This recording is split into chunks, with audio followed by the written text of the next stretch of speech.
Good evening from the Annisfield School of Business in Classroom 220. This scheduled taxation debate centers around the alternative minimum tax.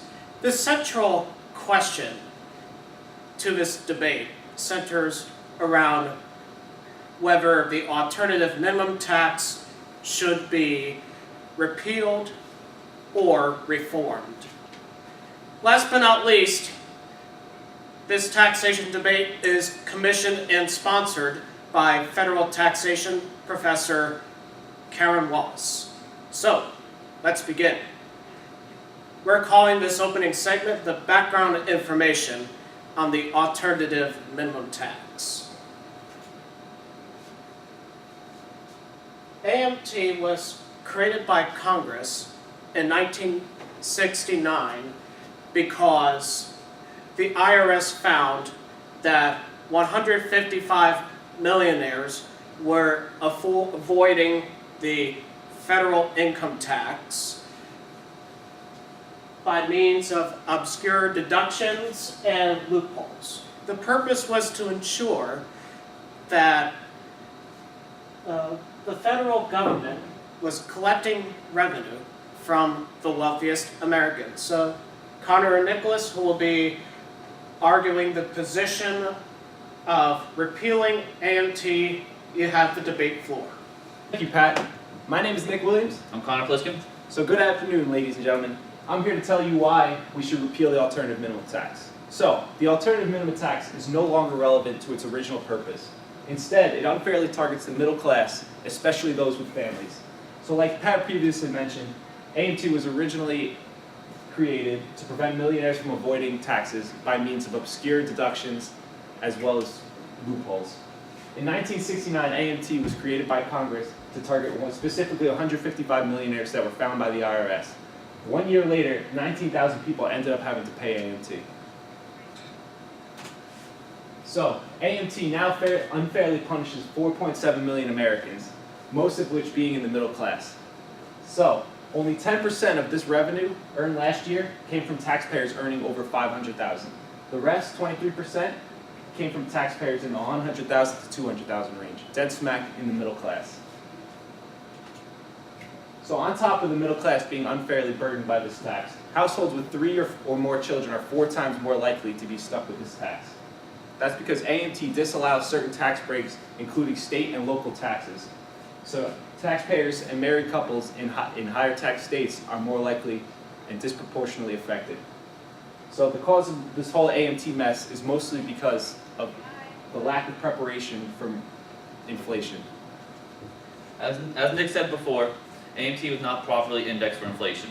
AMT was created in 1970 and only was adjusted one time through inflation, and that was in 1989.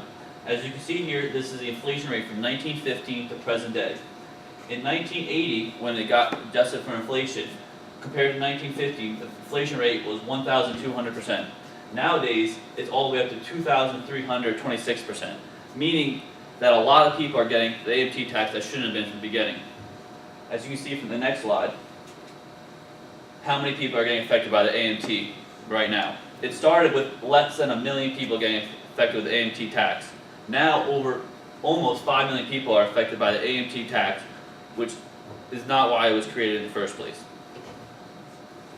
Two alternatives we have for instead of doing the AMT tax is we should be focusing more on the problem at hand and attacking the loopholes is why the AMT was created, and going at, instead of making a whole new system.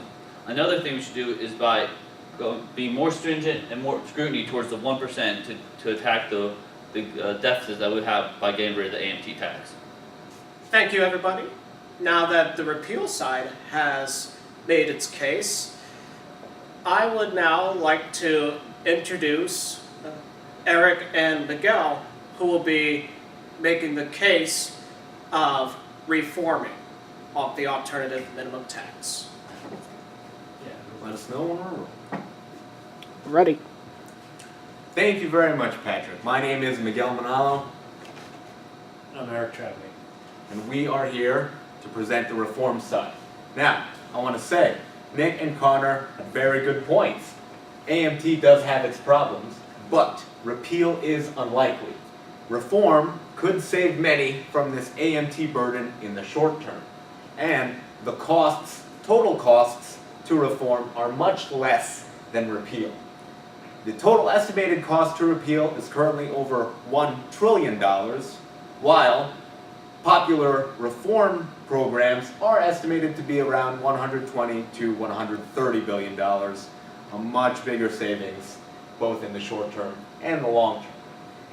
Now, as time goes on, costs are increasing to both implementing either reform or repeal, so decisions need to be made sooner rather than later. And our biggest problem with going with straight out repeal is that gone revenue needs to come from somewhere else. Yes, that's correct. Uncle Trump has gotten used to getting that money coming in from the American citizens, mostly in the middle class. Today, Congress uses the AMT patch system, which updates every year or every other year, which increases exemption phase-out brackets. It's not indexed, so it's very costly to have to keep revisiting the situation many times. Currently, it affects over 5 million Americans, which we both sides agree is far too many people being affected. So, our proposed alternatives to reform the AMT is to, as again Nick and Connor mentioned, these preferences that seemingly target the middle class much more heavily. Things like standard deduction having to be added back in. Things like state and local taxes for those living in high tax areas, and especially the exemptions which have to be added back in, which for large families is a huge, huge reason why they're being subject to AMT. So, taking those away for the middle class would be a great help to them. Yeah, we are pretty certain that simply indexing to inflation would solve most of the problems for catching people that don't belong in the AMT. Similar to the income tax brackets, we think that this will solve the AMT issues for the middle class people. That should wrap up our debate coverage here in the Anisfield School of Business in Classroom 220.